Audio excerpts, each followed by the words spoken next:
Let's talk about Agra, India. Now, when you hear Agra, you probably think of timeless wonders, right? Palaces, forts, and incredible history. But underneath all that, there's a very modern battle going on. A real clash between holding on to that priceless past and building a much-needed future. We're going to dive into how one sacred place got caught right in the middle of it all. So, meet the hero of our story, the Gurudwara Guru Ka Taal. For centuries, this place, with its stunning white marble, has been a symbol of peace in a super busy city. It's dedicated to the ninth Sikh Guru, Sri Guru Tegh Bahadur Ji, and it's a major spiritual landmark, a place of calm for pilgrims and tourists alike. But for a place that's literally defined by its quiet, peaceful vibe, something big is about to change. You know, the sound of modern life is about to get a whole lot louder. And it raises a pretty fundamental question for this historical sanctuary. And this is what's coming. The Agra Metro. It's a massive, multi-billion-dollar project meant to bring the city's transport into the future, cut down on traffic, all good things. The only catch? The proposed route cuts right through the historic soul of Agra, putting it on a collision course with some of the city's most precious sites. And that brings us to the real heart of the issue, a question that cities all over the world are grappling with. How do you welcome progress without paving over the very history that makes you you? It's a super delicate balancing act. And it turns out, in Agra, there's a formal process for walking this tightrope. It's called a Heritage Impact Assessment, or an HIA for short. The best way to think about it is like a scientific investigation for history. It's a structured way for experts to analyze every possible effect, the good, the bad, and the ugly, that a new project might have on these cultural sites. It's basically the official playbook for this exact kind of problem. So how does this whole HIA thing actually work? Well, it's incredibly detailed.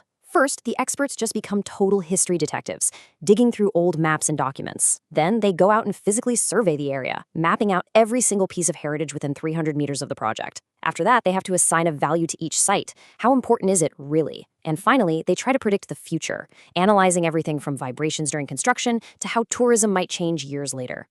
And what's wild is the sheer scale of this thing. They weren't just looking at the Guru Ka Taal.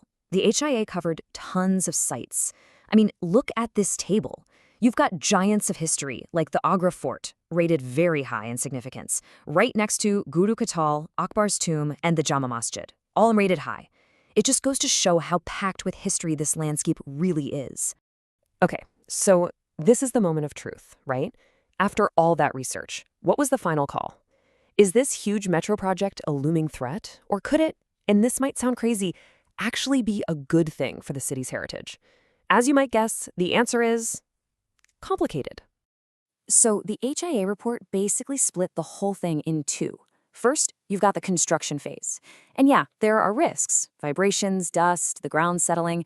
Those are rated as having a slight adverse to neutral impact. But then you look at the long term. Once the metro is actually running, the report predicted permanent, very large beneficial impacts. We're talking way easier access for tourists, less traffic clogging up the streets, and even a drop in the air and noise pollution that's been hurting these sites for years. And this table right here, this is taken straight from the report, and it gives you an idea of just how deep they went. They didn't just guess. They looked at every single action, from clearing the site to drilling the tunnels, and rated its specific impact. Was it direct, indirect, temporary, permanent? This is how you make these huge decisions with data, not just feelings. But you know, real preservation is about more than just the buildings, more than just bricks and stone.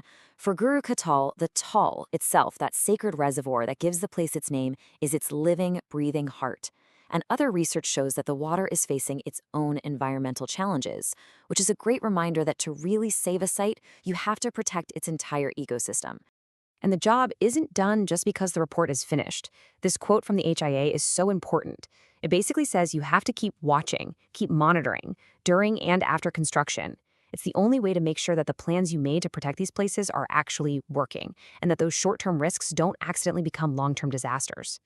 When you really step back and look at it, this story in Agra, one temple, one metro line, it's like a little snapshot of a huge global challenge.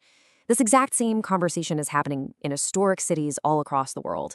It's this constant, delicate dance between honoring where you came from and building where you're going next. In the end, progress is going to happen one way or another, but our past is totally irreplaceable. These careful, data-heavy processes like the Heritage Impact Assessment, they show us a way to do both, a way to build a future without bulldozing our history. But it leaves all of us with a really big question for our fast-changing world. How will our cities choose to carry their history forward?